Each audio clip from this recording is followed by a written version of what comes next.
talk a little about the decorating. You're going to want to decorate each of the stations, and how detailed you get is up to you and your budget. Remember, children have wonderful imaginations, and there is nothing wrong with depending on that to finish out the details you might miss or may not be affordable. Today we'll take you from the studio to a VBS setup to give you an example how to apply this in your own setting. We'll be back and forth from the studio to the setup, and we hope that this will be helpful for you. Now we're going to talk about the stations, and this is a really exciting part because you can mix up your decorating depending on what takes place at the different stations. Your opening program is going to take place at Mission Lodge. That's right here in front of our great backdrop. If you have a screen that is built into the front of your church, you're going to want to build your backdrop around that screen. The reason is because inside the VBS kit, there's a music DVD that you can use. It doesn't only teach the kids the motions, it also has the lyrics across the bottom. It's an easy way to get the kids engaged in the songs. Now, if you decide that you don't want to do that, or you don't have a projector and a screen for the front of your church, then you can use the music CD that's inside. Each song is recorded in 2 tracks. One has vocals and one is just accompaniment. So you can play it however you like and however it best fits your needs. So the kids are going to learn the songs, they're going to learn the memory verse, they're going to learn the theme for the day. Remember, be like Jesus, and there's our fish hook. They'll all learn this in Mission Lodge, right here in front of our backdrop. Nothing more to do but just bring the kids in and have a good time at Go Fishin' Mission Adventure Camp. Each day at Go Fishin' Mission Adventure Camp, the kids are introduced to a new region of the world, and Snack Shack is a great place to emphasize these different regions.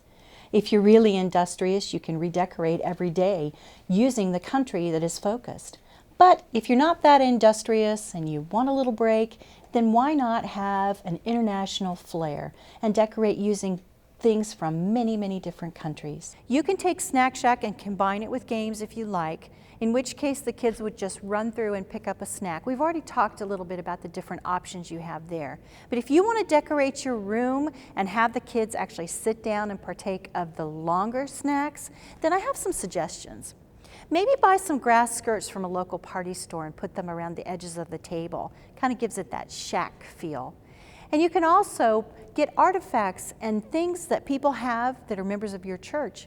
Ask them if you can borrow things that they've brought from other countries. Each day, a different region of the world is going to be emphasized. We've got countries like Brazil and Egypt and Indonesia and North America. So you have a wide variety to choose from to decorate your rooms. If you're really industrious, each day you can decorate it for a different country. But if you want to be a little easier on yourself, then just give it an international flair. Have things from many different countries around. You could even put maps up. These can be purchased at your local educational store, or you can purchase them from a store where you can buy inexpensive items. This particular items I got cost $1 a piece. Now they only had North America and South America, but those includes the countries that we're using, and you can put them up on the wall. The kids will have fun looking and finding the places that you're talking about. There's lots of inexpensive ways that you can decorate Snack Shack. The kids will enjoy it and be very, very happy for whatever you've put forward. And remember, don't forget their imaginations. Now this station is supposed to be a boathouse, so we recommend that you decorate with common fishing and boating accessories like fishing gear, nets, boats, old weathered wood planks, and even posters of foreign lands. Now in the boathouse craft area, the kids can either sit at tables and chairs to do their crafts, or you can put a tarp down on the floor and have them sit on the floor. This is a fun way for them to do their crafts without worrying about getting anything dirty or damaging anything. Take time as you're looking through things.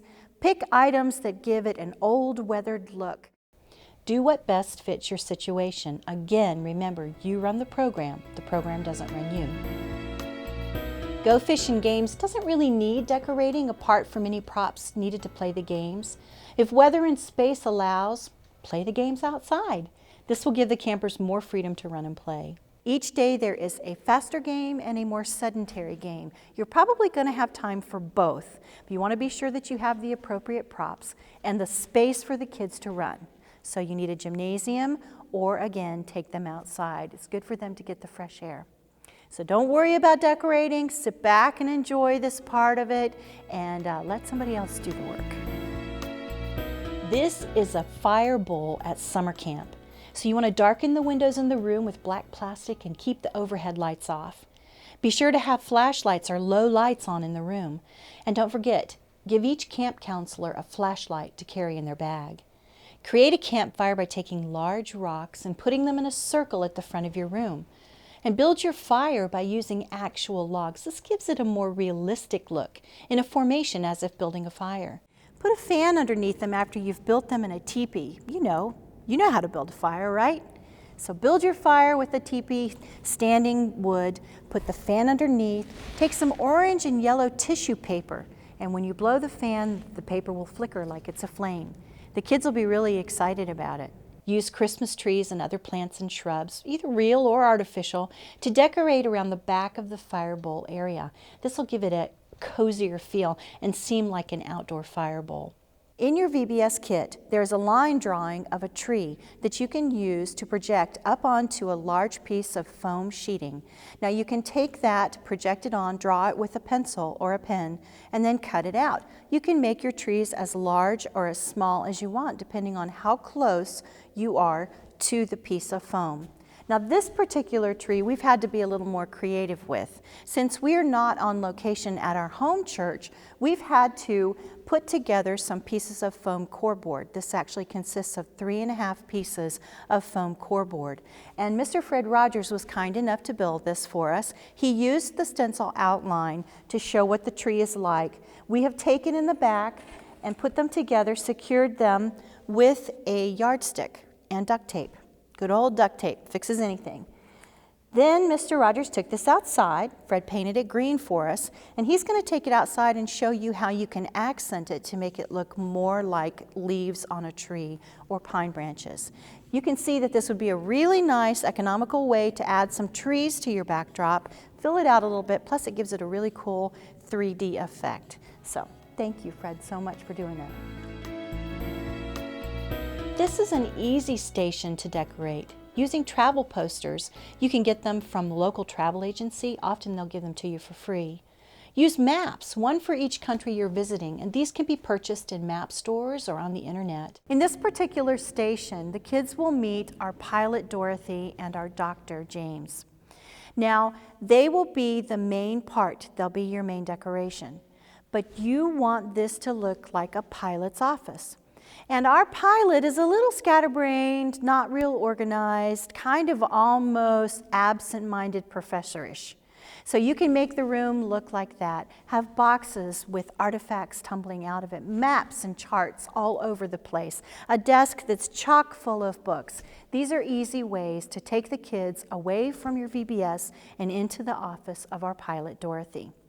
You're going to also need a projector and a screen, because this is where the kids will meet a child from each region of the world that we visit. And this will be shown as an Adventist Missions video. So it's a really important part of the program you don't want to miss. Be sure that you have the appropriate things, not only for the decorating, but also to show the video. The kids are going to be excited. They take off in a plane, see the video, come back down. It's all in their imagination, and that's helped by how you take the time to decorate the room. All right, here we are at the final station of the day. It's been a long day, but a good one. The kids have had a great time. They've learned about being fishers of men. But they come into mission launch, and we really want to emphasize in a new and unique way the theme for the day.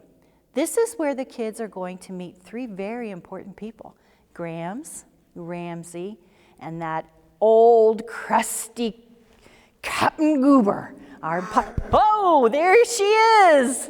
Captain Goober is going to be here, and she'll be fishing in the pond. But look, she has a very, very special fishbowl in her hand. This is our device to collect the money for our Operation Bibles. Now, the kids are going to be raising money to purchase Bibles for Native American children. You'll have this, and we found with the kids that it's great to have two. One for the boys and one for the girls, or one for the right-hand side of the church and one for the left-hand side of the church. A little healthy competition to keep your offering coming in. You can also choose a gold device that's included in your VBS kit. Thanks, Captain Goober. Appreciate you stopping by.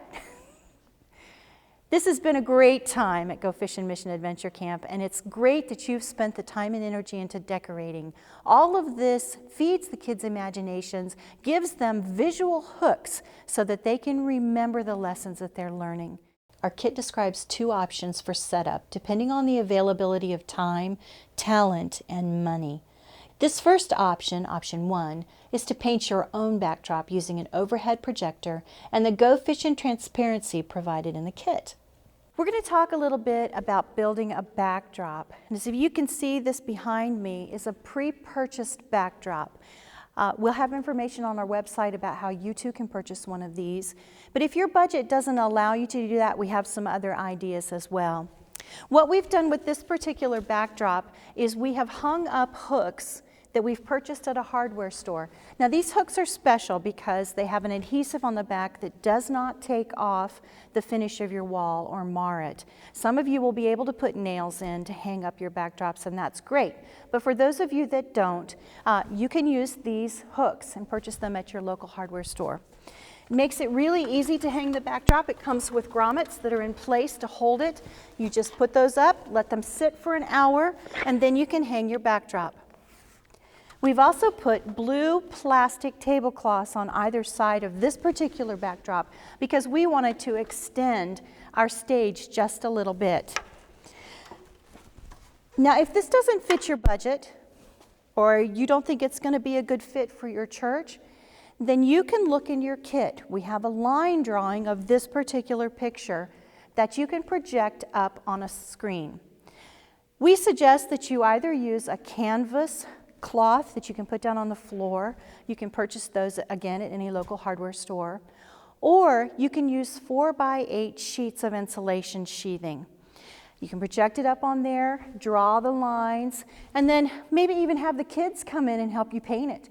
They'll take ownership of it and feel excited and want other kids to come see the artwork that they've done. We have a color picture in your kit so that you can use it as a guide. We give you a list of materials needed for this option so that you can create it and make it exactly like you want it to look. There's also option 2. For about $60 to $90, you can purchase a photo mural as a backdrop. The director's manual has some good pointers to help you through this process. Now, you want to anchor all of your learning centers with simple details. Wood contact paper can be used to suggest wood pilings in the hallways and learning centers, and fish colored by the children in Sabbath school classes can liven up otherwise dull corridors. You know, it's impossible to do this all by yourself, and I would be stumped if it weren't for the people that are helping me. This is Rocio. She's a veteran when it comes to children's ministry. She's done this for 15 years, and I'm really glad to have her here helping. We're going to talk a little bit about the ancillary things that give you a 3D effect on your VBS program.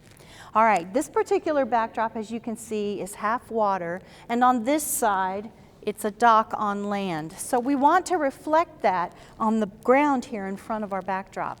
We went to a party store, and you can also go to a store where you can buy things for $1 or very inexpensively, and purchased plastic tablecloths. Rocio's taken and has laid them down to give it kind of the 3D effect of water. And it's very easy to do, very inexpensive.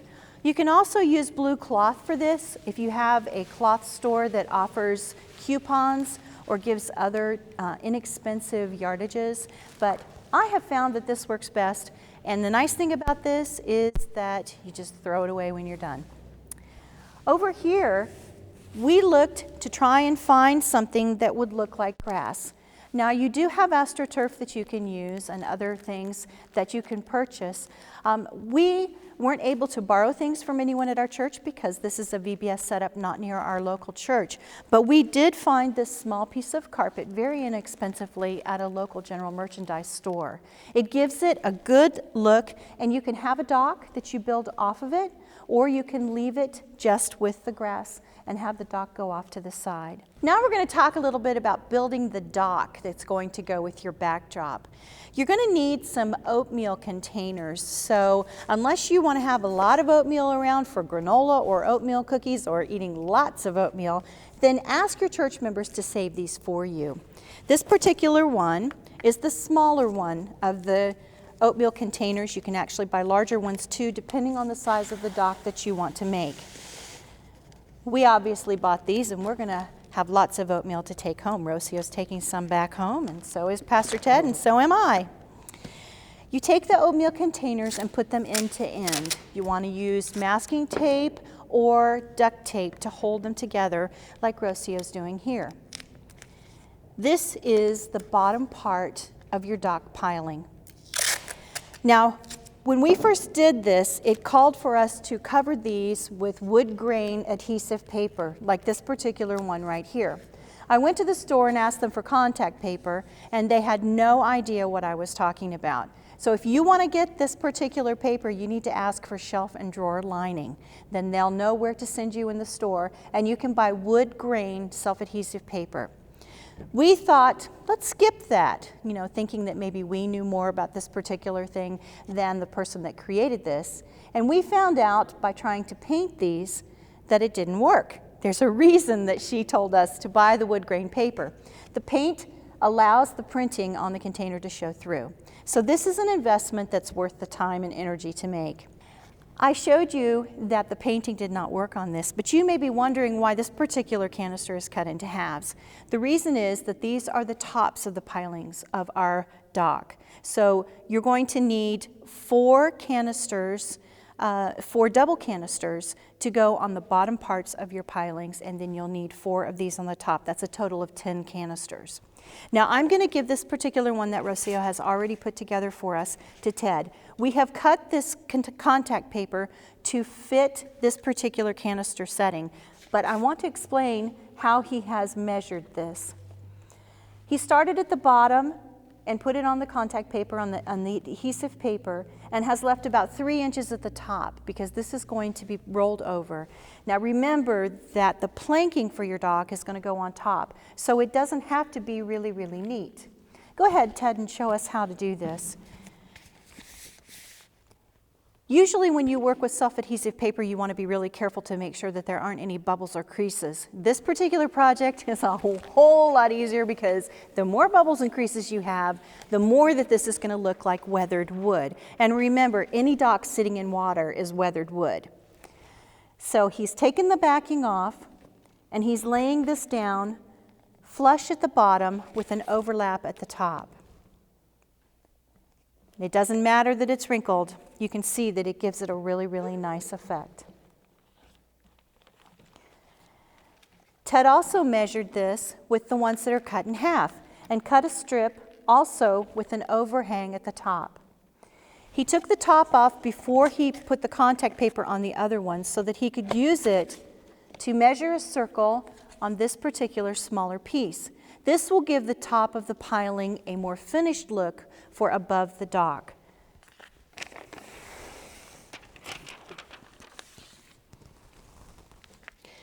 One thing that you need to know about this particular dock that we're building, this is not going to maintain any weight at all. It's made out of foam core board and simple oatmeal canisters. If you build your backdrop on a stage, you can actually take a table and you can put one end with the legs down and the other end with the legs straight. The flat edge goes up on your stage and the other part can be down on the floor. So you'll actually have a dock coming off of your stage. Now if you do that, you can use these same canisters, but you don't put the lids on them and you just run the legs of the table up on this canister.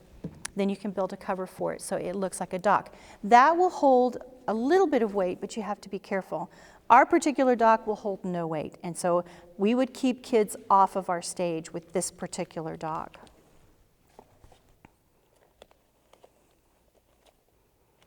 Rocio, can't you see this being a really nice setting for a VBS program in a church? I can see kids really responding to all of these colors and the different elements, the water, the grass, the dock.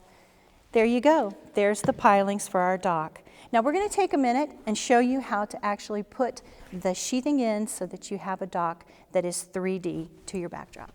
Okay, we're ready to put our dock together, and here I have the dock pilings. Pastor Ted reminded me that you need to make sure that the grain goes the correct way. So on your pilings, the grain will go up and down. But over on our pier, it's going to follow the same grain as what's on our backdrop. Now I wanted you to see the back of this. We weren't able to build ours out of 4x8 sheathing, which is thicker and will give you a more sturdy dock. Ours is actually 3 pieces of foam core board that we've put together. The black parts that they've taped on with duct tape are what's left over from making our tree. In true children's ministries ingenuity, we've used everything that we had to make our set more believable. So here we're going to show you how they put this together.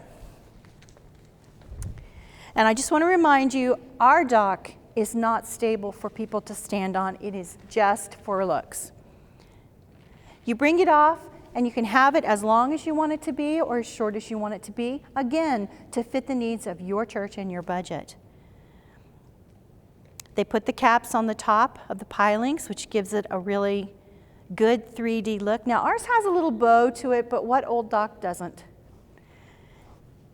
It's great to have this as part of your backdrop. Brings a great depth of vision to your scene for the kids, and they're going to really get excited about being at Go Fishin Mission Adventure Camp Fishing Hole. Whatever you do this summer, have a great time. Let your inner child out and be creative. Thanks for coming along, and we'll see you this summer at Go Fishin Mission Adventure Camp.